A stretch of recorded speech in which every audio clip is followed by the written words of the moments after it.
নমস্কার ভক্তরা, জয় শ্রীকৃষ্ণ, রাধে রাধে। ভক্তরা, ফাল্গুন মাসের বৃহস্পতিবারে স্নানের জলে মিশিয়ে দিন এই একটি জিনিস, প্রচুর অর্থ ও সৌভাগ্য লাভ হবে। সনাতন ধর্মাবলম্বীদের কাছে ফাল্গুন মাস অত্যন্ত পবিত্র এবং তাৎপর্যপূর্ণ একটি সময়। বিশেষ করে এই মাসের বৃহস্পতিবারগুলো মা লক্ষ্মীর আরাধনার জন্য শ্রেষ্ঠ সময় হিসেবে গণ্য করা হয়। তাই আজকের এই ভিডিওতে আমরা জানব ফাল্গুন মাসের বৃহস্পতিবারে স্নানের জলে কোন জিনিসটি মেশালে তা সৌভাগ্য এবং অর্থ আকর্ষণ করে। ফাল্গুন মাসের বৃহস্পতিবারে কিভাবে মা লক্ষ্মীর পূজা করবেন, এছাড়া মা লক্ষ্মীকে সন্তুষ্ট করতে কোন জিনিসগুলি মাথায় রাখা উচিত, ফাল্গুন মাসের বৃহস্পতিবারে কোন কাজগুলি ভুলেও করবেন না। তাই আজকের ভিডিওটি খুবই গুরুত্বপূর্ণ হতে চলেছে।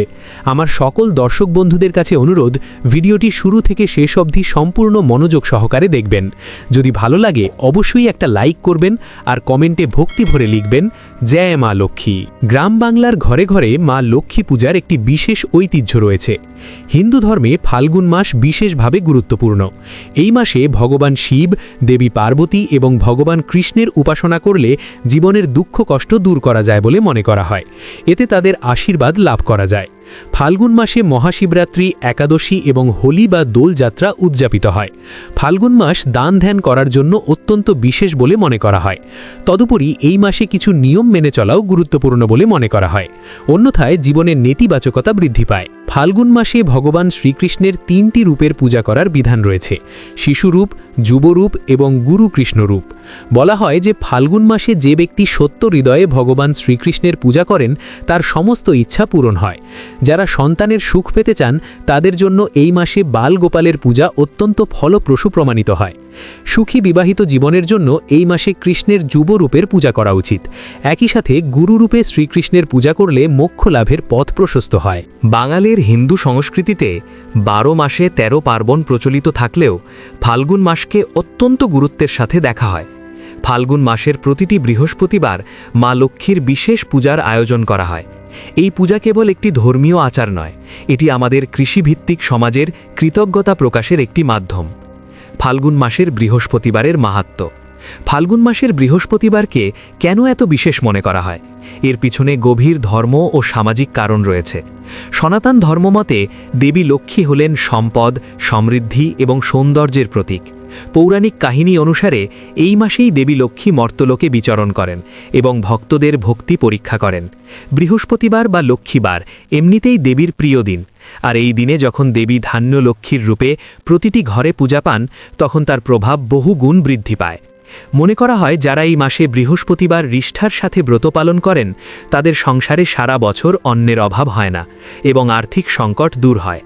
এছাড়া এই মাসে বৃহস্পতিবারে ব্রত পালন করলে পারিবারিক অশান্তির হ্রাস পায় এবং মনে শান্তি বিরাজ করে। মা লক্ষ্মী কেবল ধনের দেবী নন, তিনি চঞ্চলা, অর্থাৎ যেখানে নিয়ম শৃঙ্খলা এবং শুদ্ধতা থাকে না সেখান থেকে তিনি বিদায় নেন। ফাল্গুন মাসের এই পুণ্য লগ্নে মা লক্ষ্মীকে সন্তুষ্ট করতে এবং তার আশীর্বাদ চিরস্থায়ী করতে প্রতিটি মানুষের কিছু বিশেষ কথা মনে রাখা উচিত। এগুলি কেবল বাহ্যিক নিয়ম নয়, বরং মানসিক ও আধ্যাত্মিক শুদ্ধির পথ। নিচে বিস্তারিতভাবে আলোচনা করা হলো কোন বিষয়গুলো মা লক্ষ্মীকে সন্তুষ্ট রাখতে সাহায্য করে। 1. গৃহের পরিচ্ছন্নতা ও গুছিয়ে রাখা। মা লক্ষ্মী সেই গৃহে অবস্থান করেন যা পরিষ্কার এবং সুশৃঙ্খল। মনে রাখবেন, সূর্যোদয়ের আগে ঘুম থেকে ওঠা উচিত। সূর্যোদয়ের পর দীর্ঘ সময় ঘুমিয়ে থাকা অলক্ষ্মীর প্রতীক। ভোরবেলা ঘর পরিষ্কার করে দরজা খোলা রাখলে দেবীর আশীর্বাদ প্রবেশ করে। সন্ধ্যার প্রদীপ। সন্ধ্যাবেলা ঘর অন্ধকার রাখা অত্যন্ত অশুভ। প্রতিটি ঘরে, বিশেষ করে ঠাকুর ঘরে এবং তুলসীতলায় প্রদীপ বা আলো জ্বালানো আবশ্যক। এঁঠো বাসন রাতে রান্নাঘরে ফেলে রাখা উচিত নয়, এটি গৃহের শ্রী নষ্ট করে। 2. বাক সংযম ও মিষ্ট ভাষণ। মা লক্ষ্মী অত্যন্ত শান্তপ্রিয়। যে বাড়িতে সব সময় চিৎকার, চেঁচামেচি বা উচ্চস্বরে ঝগড়া হয় সেখানে তিনি অবস্থান করেন না। কাউকে ছোট করা বা কারো মনে কষ্ট দিয়ে কথা বলা উচিত নয়। বিশেষ করে বাড়ির বড়দের এবং নারীদের সম্মান করা মা লক্ষ্মীকে সন্তুষ্ট করার শ্রেষ্ঠ উপায়। শঙ্খধ্বনি। বাড়ির পরিবেশ শান্ত রাখতে এবং নেতিবাচক শক্তি দূর করতে প্রতিদিন বা অন্তত প্রতি বৃহস্পতিবার 3 বার শঙ্খ বাজানো উচিত। 3. অপচয় রোধ। লক্ষ্মী মানে শ্রী বা সম্পদ। সম্পদের অপচয় মা লক্ষ্মীকে অত্যন্ত রুষ্ট করে। থালায় খাবার ফেলে রাখা বা অন্যের অপমান করা উচিত নয়। অন্ন মা লক্ষ্মীর প্রতীক, তাই চাল বা অন্যের অপচয় করা মহাপাপ হিসাবে গণ্য হয়। অতিথি বৎসল ও দানশীলতা। সনাতন ধর্মে অতিথি দেবভব বলা হয়েছে। ভিক্ষুক বা অতিথি বাড়ির দ্বারে কেউ সাহায্য প্রার্থনা করতে এলে তাকে খালি হাতে ফিরিয়ে দেওয়া উচিত নয়। বিশেষ করে বৃহস্পতিবারে সাধ্যমতো দান করলে মা লক্ষ্মী অত্যন্ত প্রসন্ন হন। পশু পক্ষীর সেবা। পিঁপড়ে, পাখি বা গরুকে খাদ্য প্রদান করা লক্ষ্মীনারায়ণের সেবা করার সমান পুণ্য দেয়। মানসিক সত্যতা ও ভক্তি। কেবল পূজার উপাচার নয়, মনের ভাবই আসল। নিজের মনের অহংকার ত্যাগ করতে হবে। আমার অনেক আছে, এই অহংকার যেখানে থাকে সেখান থেকে লক্ষ্মী বিদায় নেন। যা আছে তাই ঈশ্বরের দান, এই কৃতজ্ঞতাবোধ মনে রাখা জরুরি। চঞ্চল মন নিয়ে পুজো করলে ফল পাওয়া যায় না। শান্ত মনে মা লক্ষ্মীর পাঁচালী পাঠ বা তার নাম জপ করা উচিত। নারীর সম্মান রক্ষা। শাস্ত্রে বলা হয়েছে, যত্রা নারীস্তা পূজ্যান্তে রমন্তে তত্র দেবতাহা, অর্থাৎ যেখানে নারীরা সম্মানিত হন সেখানে দেবতারা বাস করেন। বাড়ির মা, বোন বা স্ত্রীকে দেবী লক্ষ্মীর স্বরূপ মনে করা হয়। তাদের চোখের জল ও দীর্ঘশ্বাস যে পরিবারে পড়ে সেখানে অলক্ষ্মীর বাস হয়। তাই পরিবারের নারীদের খুশিরাথা লক্ষ্মী লাভের অন্যতম চাবিকাঠি। ফাল্গুন মাস যেহেতু সমৃদ্ধির মাস, তাই এই মাসে বৃহস্পতিবারগুলোতে ঘর থেকে চাল বা নগদ টাকা কাউকে ধার দেওয়া থেকে বিরত থাকতে হবে। এটি নিজের সৌভাগ্যকে অন্যকে দিয়ে দেওয়ার প্রতীকী অর্থ বহন করে। মা লক্ষ্মীকে সন্তুষ্ট করতে দামি গয়না বা আড়ম্বরপূর্ণ পুজোর চেয়ে বেশি প্রয়োজন শুদ্ধ জীবনযাপন। আপনার আচরণ যদি পরোপকারী, শান্ত এবং সংযত হয়, তবে মা লক্ষ্মী আপনার ঘরে স্থায়ীভাবে অবস্থান করে। ফাল্গুন মাসের বৃহস্পতিবারগুলোতে এই কথাগুলো মনে রেখে চললে আপনার জীবন সুখ এবং শান্তিতে ভরে উঠবে। ফাল্গুন মাসের বৃহস্পতিবার এইভাবে মা লক্ষ্মীর পূজা করুন। মা লক্ষ্মীর আরাধনা খুব আড়ম্বরপূর্ণ হতে হবে এমন কোনো মানে নেই। দেবী লক্ষ্মী অল্পতে সন্তুষ্ট হন, যদি সেখানে ভক্তি ও শুদ্ধতা থাকে। ফাল্গুন মাসের বৃহস্পতিবারগুলোতে নিচের পদ্ধতি অনুসরণ করে পূজা করলে শুভ ফল লাভ করা যায়। 1. গৃহ ও পুজোর স্থান পরিষ্কার করা। বৃহস্পতিবার সূর্যোদয়ের আগে ঘুম থেকে উঠে স্নান সেরে শুদ্ধ বস্ত্র পরিধান করা উচিত। এরপর পুরো ঘর, বিশেষ করে পুজোর স্থানটি গঙ্গা জল দিয়ে পবিত্র করে নিতে হবে। মা লক্ষ্মী পরিষ্কার পরিচ্ছন্নতা খুব পছন্দ করেন, তাই বাড়ির আনাচে কানাচে যেন কোনো ময়লা না থাকে সেদিকে খেয়াল রাখা জরুরি। 2. আলপনা অঙ্কন। লক্ষ্মী পূজার অন্যতম প্রধান অঙ্গ হল আলপনা। বাড়ির প্রবেশদ্বার থেকে পূজার আসন পর্যন্ত আলপনা আঁকা হয়। এটি দেবীকে আহ্বান করার একটি প্রতীক ও পদ্ধতি। চালের গুঁড়ো দিয়ে শঙ্খ, পদ্ম এবং ধানের ছড়ার আলপনা দেওয়া অত্যন্ত শুভ। 3. ঘট স্থাপন। পূজার আসনে একটি তামার বা মাটির ঘটে গঙ্গাজল ভরে তার ওপর আম্রপল্লব এবং একটি ডাব বা কলা স্থাপন করতে হয়। ঘটে সিঁদুরের তিলক কেটে স্বস্তিক চিহ্ন আঁকতে হবে। লক্ষ্মীর পাটের ওপর একটি নতুন কাপড় বিছিয়ে তার ওপর লক্ষ্মী প্রতিমা বা সরা স্থাপন করতে হয়। মা লক্ষ্মীর পূজায় অবশ্যই একটি ধানের ছড়া রাখা আবশ্যক। 4. পূজার উপকরণ ও নৈবেদ্য। পুজোয় ফুল, চন্দন, ধূপ ও দীপ জ্বালাতে হবে। মা লক্ষ্মীকে সাদা বা লাল ফুল নিবেদন করা ভালো। নৈবেদ্য হিসেবে বাতাসা, পিলুয়া এবং বিভিন্ন মৌসুমী ফল অর্পণ করতে হয়। 5. ব্রতকথা পাঠ ও আরতি। পুজোর শেষে মা লক্ষ্মীর পাঁচালী বা ব্রতকথা অত্যন্ত মনোযোগ সহকারে পাঠ করতে হবে। পাঁচালী পড়ার সময় যেন কোনো উচ্চস্বর বা অশান্তি না হয়। পাঠ শেষে শঙ্খর ধ্বনি ও ধূপ দ্বীপ দিয়ে আরতি সম্পন্ন করতে হবে। আরতি শেষে প্রসাদ সকলকে বিতরণ করে নিজে গ্রহণ করতে হয়। ফাল্গুন মাসের বৃহস্পতিবার অত্যন্ত পবিত্র এবং মা লক্ষ্মীর আশীর্বাদ লাভের শ্রেষ্ঠ সময়। শাস্ত্রমতে এই বিশেষ তিথিতে স্নানের সময় জলের সাথে নির্দিষ্ট প্রাকৃতিক উপাদান মিশিয়ে স্নান করলে দেহের নেতিবাচক শক্তি দূর হয় এবং ভাগ্য সুপ্রসন্ন হয়।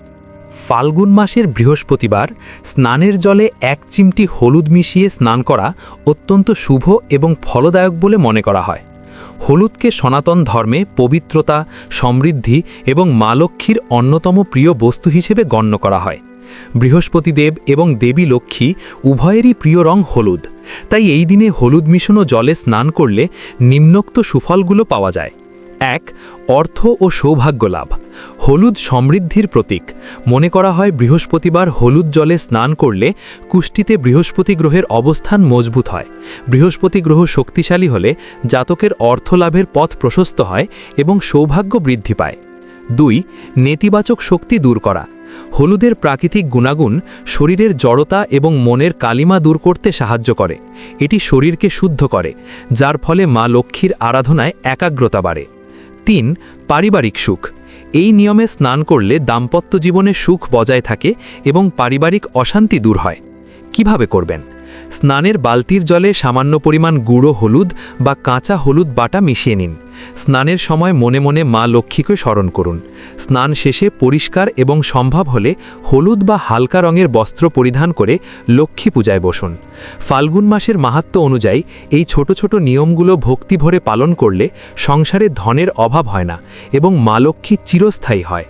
ফাল্গুন মাসের বৃহস্পতিবার কেবল একটি বার নয়, এটি আমাদের সংস্কৃতির এক গভীর আধ্যাত্মিক উদযাপন। এই মাসে মা লক্ষ্মীর আরাধনা করার অর্থ হল প্রকৃতির গানকে শ্রদ্ধা জানানো এবং নিজের জীবনকে সুশৃঙ্খল ও পবিত্র করা। ভক্তি, নিষ্ঠা এবং সঠিক নিয়ম পালনের মাধ্যমে যদি আমরা দেবীকে আহ্বান করি, তবে অবশ্যই আমাদের সংসারের সুখ, শান্তি এবং শ্রী বজায় থাকবে। মনে রাখবেন, পরিষ্কার পরিচ্ছন্ন ঘর এবং নির্মল মনই মা লক্ষ্মীর শ্রেষ্ঠ আসন। ফাল্গুন মাসের বৃহস্পতিবার ভুলেও করবেন না এই 5টি কাজ। ফাল্গুন মাসের বৃহস্পতিবার অত্যন্ত সংবেদনশীল। শাস্ত্রমতে এই দিনে কিছু ভুল কাজ করলে মা লক্ষ্মী রুষ্ট হতে পারেন এবং ঘরের শ্রী নষ্ট হতে পারে। নিচে বর্জনীয় কাজের কথা আলোচনা করা হলো। 1, ঝগড়া বিবাদ বা কটু কথা বলা।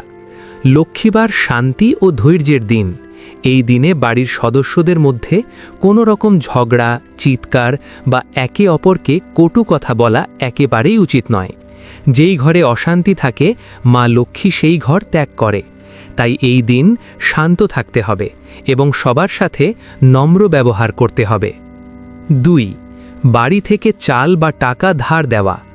বৃহস্পতিবার মা লক্ষ্মীর দিন হওয়ার কারণে এই দিন ঘর থেকে কাউকে চাল, টাকা বা মূল্যবান কোনো বস্তু ধার দেওয়া নিষিদ্ধ। মনে করা হয় এই দিন ঘর থেকে লক্ষ্মী বা সমৃদ্ধি অন্যকে দিয়ে দিলে নিজের শ্রী কমে যায়। বিশেষ করে সূর্যাস্তের পর কাউকে কোনো কিছু দেওয়া থেকে বিরত থাকুন। 3, চুল কাটা বা নখ কাটা এবং ক্ষৌরকর্ম। সনাতন রীতি অনুযায়ী বৃহস্পতিবারে চুল কাটা, নখ কাটা বা দাড়ি কাটা অশুভ বলে গণ্য করা হয়।